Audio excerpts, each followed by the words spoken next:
আসসালামু আলাইকুম। একটা কথা আছে না, মাছে ভাতে বাঙালি।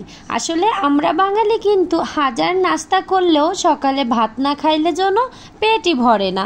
তাই আজকে আমি সকাল সকাল গরম গরম ভাত, গরম বেগুন ভাজি আর গরম গরম ভর্তা ভাত।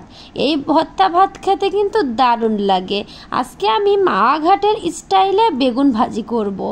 এখানে মোটা মোটা করে আমি বেগুন কেটে নিয়েছি, আর বেগুনটা একটু স্টাইল করার জন্য আমি কাঁচি দিয়ে এইভাবে সুন্দর করে স্টাইল করে নিচ্ছি। এই স্টাইল করে আমি সবগুলো বেগুন কেটে নেব, কারণ আমার বেগুনের মধ্যে যত মশলা আছে সবগুলো যেন মশলা বেগুনের মধ্যে যায়। এই যে সবগুলো আমার কিন্তু কাটা হয়ে গেছে। এভাবে করে আমি সবগুলো কেটে নিচ্ছি।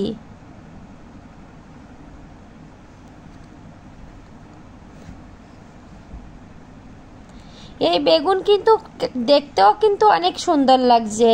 এরপরে আমি এক এক করে সবগুলো মশলা দিয়ে দেব। আমি এখানে প্রথম লবণ দিয়ে দিলাম, তারপরে হলুদ দিয়ে দিলাম, তারপরে শুকনো মরিচের গুঁড়া দিয়ে দিলাম, ধনিয়া গুঁড়ো দিয়ে দিলাম, আর চাট মশলা দিয়ে দিলাম। আমি এখানে মশলাগুলো ভালোভাবে দিয়ে হাত দিয়ে মেখে মেখে নেব।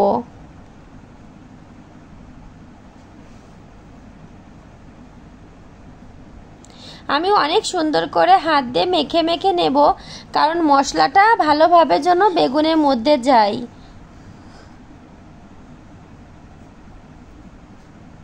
তারপর আমি কড়াইতে অনেকটা পরিমাণ তেল দিয়ে দেব। তারপর আমি এক এক করে বেগুনগুলো ছেড়ে দেব। আমি কিন্তু এখানে অল্প আছে বেগুনগুলো ভাজি করব, না হলে এই যে মশলা মাখা বেগুনগুলো তলে থেকে পুড়ে যাবে আর খেতে কিন্তু ভালো লাগবে না। এই যে আমার এক পিঠ হয়ে গেলে আমি আর এক পিঠ উল্টিয়ে দেব। বেগুন ভাজিগুলো হয়ে গেছে, আমি এক এক করে উঠিয়ে নিচ্ছি। এখানে কিন্তু আমি শুকনো ঝালও ভাজি করছি। আমি কিন্তু সাথে একটা ডিম ভর্তাও করব। তার জন্য আমি এখানে পেঁয়াজ, শুকনো ঝাল, ধনিয়া পাতা, সরিষার তেল, লবণ সবগুলো হাতে করে মেখে নিচ্ছি। আমি ডিমটা দিয়েও ভালো করে মেখে নিচ্ছি।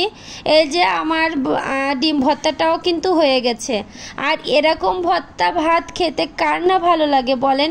গরম ভাতের সাথে গরম গরম বেগুন ভাজি আবার ডিম ভর্তা, সাথে যদি শুকনো ঝাল থাকে তাহলে কিন্তু আর কিছুই লাগবে না, তাই না?